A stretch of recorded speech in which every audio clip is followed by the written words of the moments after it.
التتبيله ديال هاد الدجاج خطيره البنات، بغيتكم تجربوها، فعلا سهله وبسيطه وكطيب غير في الفران ولا انا درتها في الاير فراير. جربوها ردوا عليا الخبار.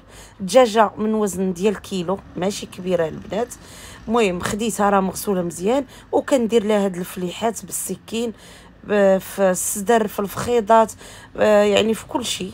نفلحها مزيان نحطها على جنب. في اناء اخر غادي ندير هنا عندي توابل ديال الدجاج المشوي، راه تيتباع جاهزه. عندي هنا واحد المعلقه ديال الثوم مجفف، معلقه صغيره ديال الخردل اولا الموطارد، وواحد جوج معلقات ديال عصير الحامض اولا قبل جوج معلقات زيت الزيتون، وعاد جوج معلقات ديال الحامض. انا كان عندي غير الخل هو اللي استعملت. نخلط كل شيء مزيان مزيان، وغادي نولي نضيف مره اخرى واحد نتوما عارفين انا شوفوا درت المعلقه وما قنعتنيش. غادي نزيد نص كاس ديال الماء ونحاول نخلط هذيك الشرموله ديالي مزيان مزيان. وغادي ناخذ الدجاجه ديالنا وغادي نشرملها في هاد الشرموله ولا في هاد التتبيله، وغادي نخليها على الاقل 2 ساعات.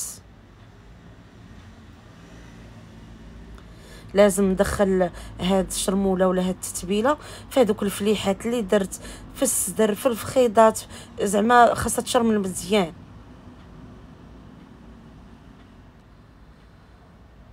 صافي وغادي نخليها هنا واحد 3 ساعات.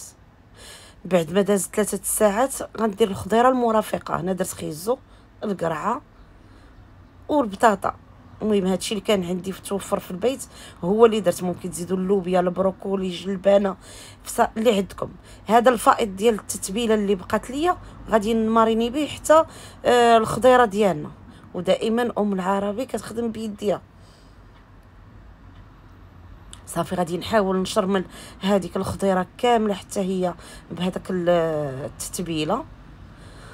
صافي واحد خديت الاير فراير ديالي اللي ديجا قلت لكم راه خديتها من لاباج كالور ستور. غنخلي لكم كل المعلومات عاوتاني في هذا الفيديو في كومونتير باش اللي بغاها تواصلوا معاهم، وراه كيوصيفطوها لكم فيما كنتو حتى للدار. خديت هذاك ورق الطبخ خاص بالاير فراير، فرشته في الاسفل، درت الخضيره ديالنا، من بعد درت الشبيكه ديال الاير فراير وغادي نحط فيها الدجيجه ديالنا. وهذاك الشيء اللي بقى حتى هو ما يضيعش. صافي خديت هنا واحد الوقريق عريش ديال الازير، غنديرو هكاك في الاسفل، وغادي نغطي عليه ببابي اخر، وغادي ندخلو الفران. لا عفوا، بغيتو ديروه نتوما في الفران ديروه في الفران. انا درتو في الاير فراير على 200 درجه، غادي ندير ساعه وخدمتها. صافي هنا غادي نخليها كطيب. اللي زوين في الاير فراير ان فيها الزاجه كتبان لكم اشنو كطيبوا، واش داكشي قرب يوجد.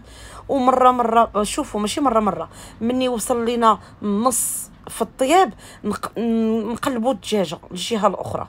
صافي ونخليوها هكايا كطيب حتى كتحمر، وديك الخضيره حتى هي كطيب لينا. الدجاج كيطيب يعني كيجي فتي وغزال وبنين.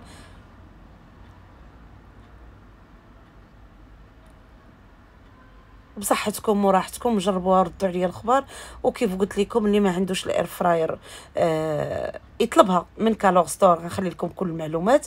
واللي ما عندوش الله غالب نديروها في الفران، ولكن كل شيء على التتبيله راه كتجيب بنينه بمذاق المشوي. هاد الكيكه وجديها لنهار العيد ديال تحمرة الوجه، كتجي بنينه ولذيذه وسهله. 3 ديال البيضات مع كاس ديال السكر، دائما القياس بكاس العلبه، قبيصه ديال الملح، وغادي نضيف واحد 2 كيس ديال السكر فاني. هنا انا درت نص معلقه ديال الفاني بودر. نطرب كلشي مزيان حتى يبيض لينا الخليط. من بعد غادي نضيف كاس ديال الزيت، وانا كنطرب يعني ما نوقفوش على التطراب. من بعد ما يطرب ليا هاد الزيت مع باقي المكونات غادي نولي نضيف كاس ديال الحليب، وانا كنطرب دائما باش هذاك الخليط يمتزج مزيان. من بعد غادي نولي نضيف معلقه كبيره ديال النشا اولا مايزينا، 2 كيس ديال خميره الحلوى، 3 الكيسان ديال الدقيق الابيض.